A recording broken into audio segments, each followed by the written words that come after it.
Hello and welcome to the History of Star Trek episode Kang.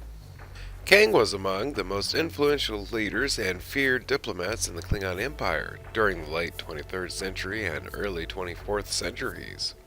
As a product of 22nd century genetic engineering, Kang was a descendant from the Klingons affected with the Klingon augment virus created in 2154. By the 2290s, Kang was outwardly cured of his affliction, either through medical treatment or cosmetic surgery, or a combination of both. Throughout his illustrious career, Kang played key roles in many legendary battles against the Federation, both on his battlefield and the negotiating table. As a result of his prowess, Kang's status within the Empire was reserved to the extent that he achieved the status of a Klingon Dahar Master. His glory further succeeded him after his death in 2370, when he earned his own statue among the Hall of Heroes on Kronos. Kang wed his wife, Mara, prior to 2268. She later served as Kang's science officer on board his battlecruiser during the late 2260s.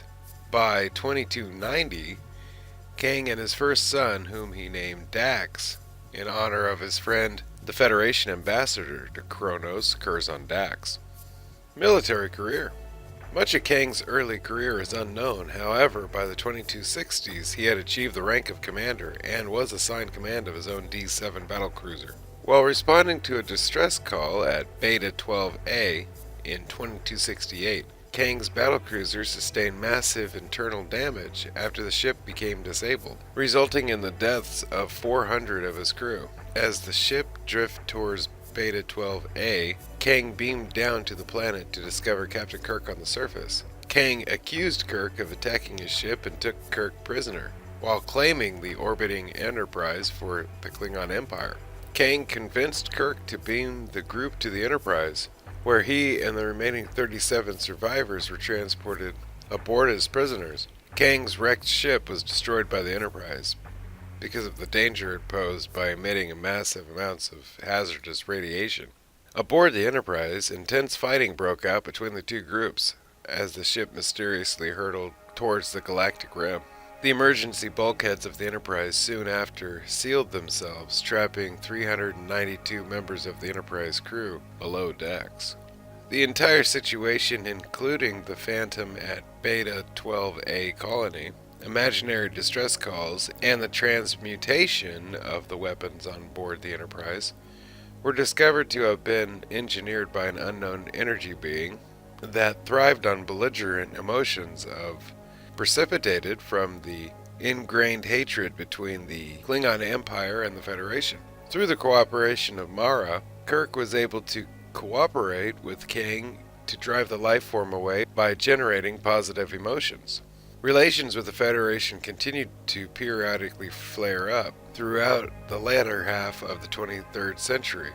On one such occasion, Captain Kang, together with Captain Kor, led two divisions of warships in an ancient Earth cavalry-style attack on a Federation outpost at Caleb 4.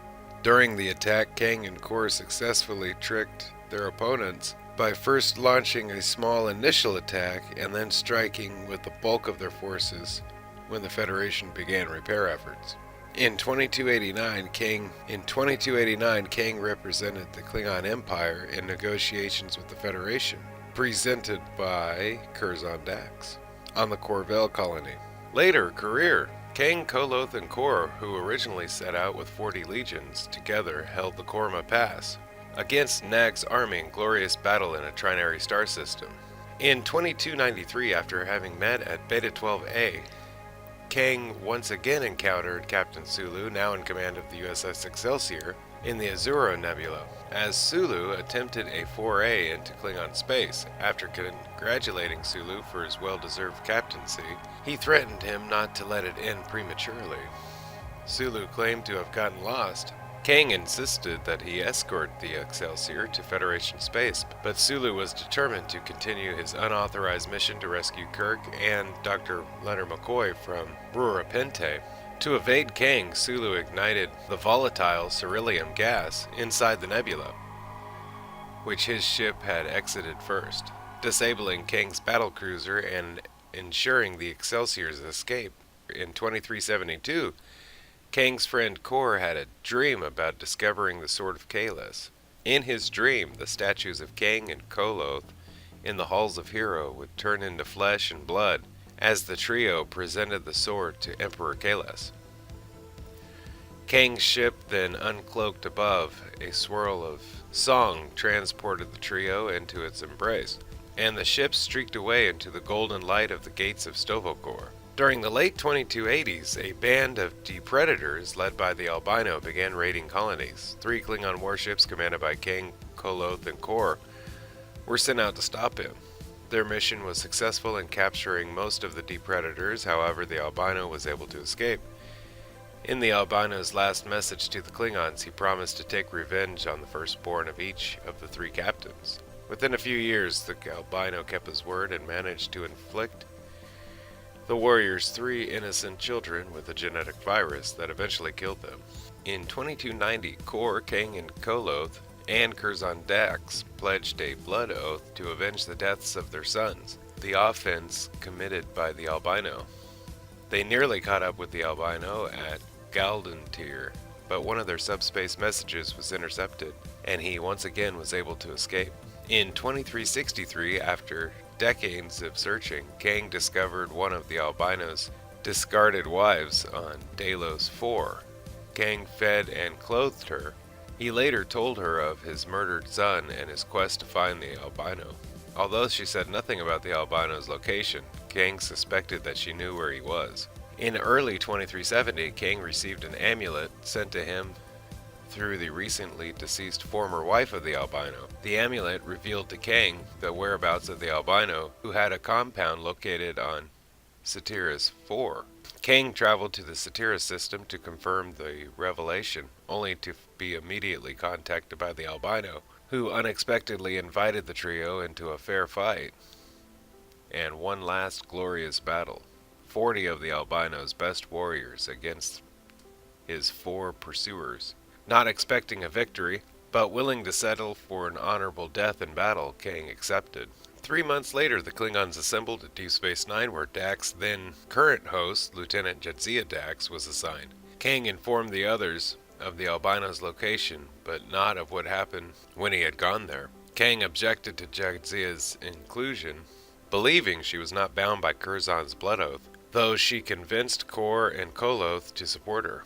Kang continued to resist until he reluctantly relented.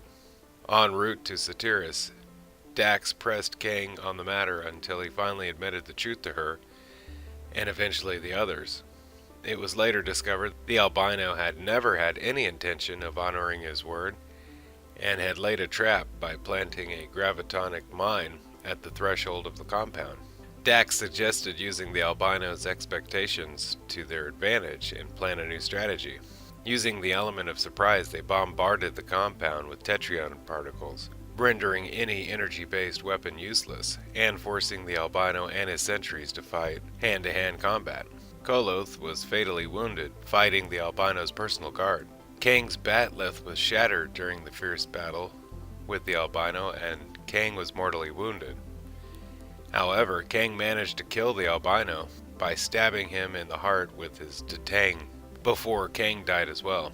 Having fulfilled their blood oath, both Kang and Koloth died in glorious and honorable deaths. Thank you for watching The History of Kang. Special thanks to Memory Alpha for all information you heard today. Have a great day. Bye-bye.